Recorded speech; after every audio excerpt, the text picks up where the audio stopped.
दिन मेरा बहुत नर्वसनेस वाला होता है, पहला दिन 110%, चाहे जो जिस बैच में पढ़ा हूं मैं, थोड़ा बहुत नर्वस होना ही है।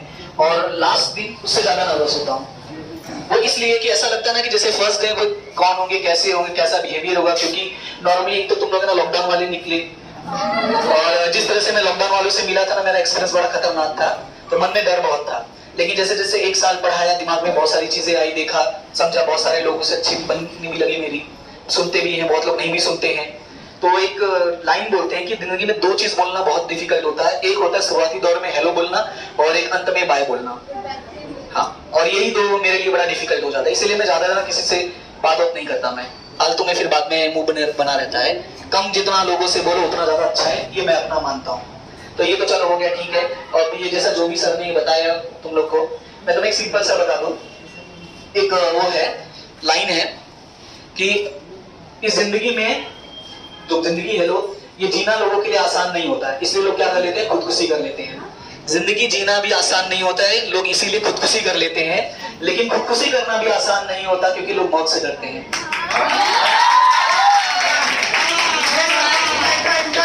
कहने का मतलब ये है कि जिंदगी में कुछ भी आसान नहीं है। लेकिन अगर जिंदगी में तुमने कुछ ठान लिया है, अगर जिंदगी में तुमने कुछ ठान लिया कि मुझे कुछ करना है, तो जो तुम कर गुजरने की तुम्हारे अंदर जो ताकत आ गई है, वही सबसे आसान है। बस उसके अलावा और कुछ भी जिंदगी में आसान नहीं है। अगर तुमने कुछ सोचा है कि मुझे कुछ करना है, और तुम एकदम दिल से चाहते हो कि मुझे वो करना ही है, तब वो तुम्हारे लिए आसान है। अदरवाइज दुनिया में कुछ भी आसान नहीं है। मैं तुम्हें अपना एक पर्सनल एक्सपीरियंस बताता हूँ। मैं जब 10th में था, तो उस टाइम मेरे पापा की काफी ज्यादा तबियत खराब थी, मैं ट्यूशन भी ज्वाइन नहीं कर पाता था। हमारे में जहाँ ट्यूशन पढ़ता था वहां पे 2 बैच चलती थी, एक आफ्टरनून में और एक इवनिंग में। प्रॉब्लम ये थी ना, मैं आफ्टरनून में जाता तो भी तकलीफ थी, इवनिंग में भी जा नहीं पाता था, क्योंकि पापा की हेल्थ इश्यूज थे। दिमाग में ये आया कि ठीक है, जैसे चल रहा है चलने दो। पापा ने भी ये बोला कि पास भी हो जाएगा तो भी चलेगा, हमें ज्यादा एक्सपेक्टेशन भी नहीं है तुझसे कि भाई तू बहुत ज्यादा टॉप अप करे। मैंने भी मन में सोचा, जब घर वाले इतना छूट दे दिए हैं तो टेंशन क्यों लेना। लेकिन जैसे जब क्लास में जाने लगा, देखने लगा, तो लोग मुझसे कम बातें करते थे, मैं बहुत चुप रहता। बोला ना, एक तो दूसरा शक्ल मेरी ऐसी बन जाती है, लोगों को लगता है बहुत गुस्सा कर रहा है। कभी कभी ऐसा बन जाता है, लोगों को लगता है बहुत गुस्सा कर रहा है, कहीं पीट ना दे।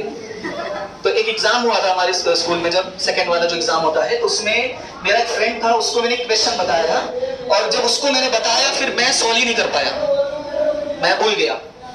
तो बाद में मेरे एक सर थे, उन्होंने मुझे बोला कि ऐसा है, कितना भी मेहनत कर ले, तेरे इससे ज्यादा नंबर नहीं आएंगे। मेरी क्लास में थी, और मेरे को बड़ा गुस्सा लग गया इस बात पे। बोला ऐसे कैसे नहीं आएंगे? पूरा हिम्मत करके मैंने बोला आएंगे, ऐसा हो ही नहीं सकता ना है। और मैंने क्या किया, जो सिलेबस था हमारा, जो भी 10th का सिलेबस होता है, मैंने कम से कम 2 से 3 बार रिवाइज किया था। एक तो स्कूल में चलता रहता, ट्यूशन में चलता रहता, घर पे भी रिवाइज करते रहता मैं। और ये बात मैंने किसी को नहीं बताया थी मैं घर पे क्या करता था। घर पे ज्यादातर है ना, दिन में मैं सोता ही था, क्योंकि किसी का भी फोन आता तो मम्मी बोलती कि सो रहा है वो, क्योंकि मैं रात में पढ़ता था। मेरा अलग नशा था कि मैं रात में ही ज्यादा अच्छे पढ़ लेता, क्योंकि दिन में क्या आसपास सोसाइटीज का थोड़ा सा प्रेशर होता है, चिल्लाता चिल्लम चिल्ली, उसमें हो नहीं पाता, तो मैं रात में पढ़ लेता था। और उस साल जब मैंने एग्जाम दिया था, तो मेरा 100 में से 100 आया था मैथ्स में, जो अभी तक हमारे स्कूल में और पूरे पांडेसरा में रिकॉर्ड है, अभी तक नहीं आया। बहुत सारे बच्चे ऐसे निकले। नेक्स्ट ईयर एक लड़का ऐसा था कि मुझे लगा था उसके साथ आ जाएंगे, तो मेरी क्लास में तो उसी का भाई था, मैं 100% श्योर था कि इसके पक्का आ जाएंगे। मैं तो सोचा था इसके 2-3 सब्जेक्ट में ना आ जाए, लेकिन उसके भी 96 पे ही अटक गया।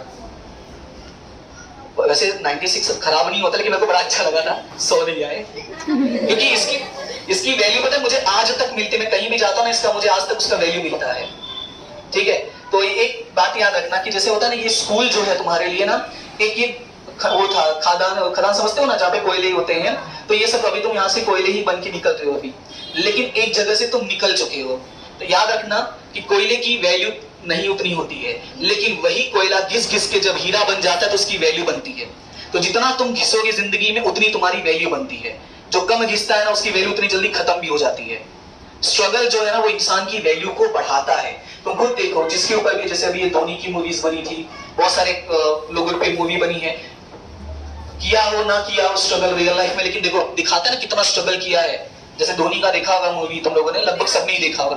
देखो दिखाता है ना कितना स्ट्रगल किया है। इट मींस बिना स्ट्रगल के ना तुम्हें सक्सेस की वैल्यू पता चलेगी, और ना ही तुम्हें उस सक्सेस हो तुम्हें राज आएगी। क्योंकि जब कुछ आसानी से मिल जाता है ना, तो अक्सर हम उसकी वैल्यू नहीं करते हैं, और सक्सेस उसमें सबसे बड़ी चीज है। लोग अक्सर सक्सेस बहुत आसानी से मिल जाता है, तो लोग दूसरों की वैल्यू नहीं करते, उस सक्सेस की वैल्यू नहीं करते। तो जब तुम मेहनत करोगे ना, तो दोनों की वैल्यू करोगे। सो याद रखना कि कभी भी कोई भी काम छोटा या बड़ा नहीं होता, कोई भी एजुकेशन छोटा या बड़ा नहीं होता। डिपेंड करता है कि तुमने उसमें अपने आप को कितना घिसा है। मैंने कईयों को ऐसा देखा है जो बीकॉम करके भी बहुत अच्छा कर ले रहे हैं, जो बीसीए एमबीए करके भी कुछ नहीं कर रहे हैं।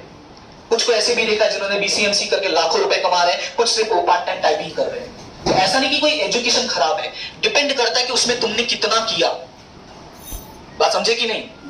एक छोटा सा और लाइन है कि एक बात जैसे है कि लोग है ना अक्सर जज करते हैं कि बीकॉम कैसा है, बीसीए कैसा है, वैल्यूज नहीं है इसकी। ऐसा कुछ भी नहीं है।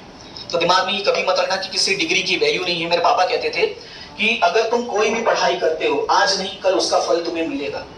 ऐसा कोई पढ़ाई नहीं है, ऐसा कोई काम नहीं जिसका तुम्हें फल ना मिले। तुम कुछ भी कोई भी कर्म करो, अच्छा बुरा, वो सब इसी जन्म में तुम्हें मिलेगा। तुम अच्छा पढ़ोगे उसका फल अच्छा मिलेगा, नहीं पढ़ोगे नहीं मिलेगा। देखो एग्जाम में हम अच्छा पढ़ के आते हैं, मार्क्स अच्छे आते हैं ना। अभी जैसे मैंने पेपर साइन किया था तो बोला सर मेरे 95 आएंगे, मैंने 85 दिया था तो बढ़वा के 94 करवा लिया। एक्चुअली में आए उसको क्योंकि उसको भरोसा है कि मैंने कर्म किया है तो मुझे फल मिलना चाहिए।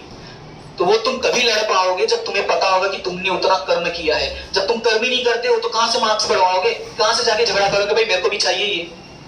तो पहले कर्म करो और फल तो तुम्हें मिलेगा ही। नहीं मिलोगे तो छीन लोगे। तुम इतने काबिल बनो कि तुम्हें अपने आप लोग देने आ जाए, नहीं तो तुम छीन लोगे दुनिया से। बट उसके लिए भी तुम्हें उस लेवल तक पहुंचना पड़ेगा। ठीक है, तो फिलहाल इतना ही। Thank you.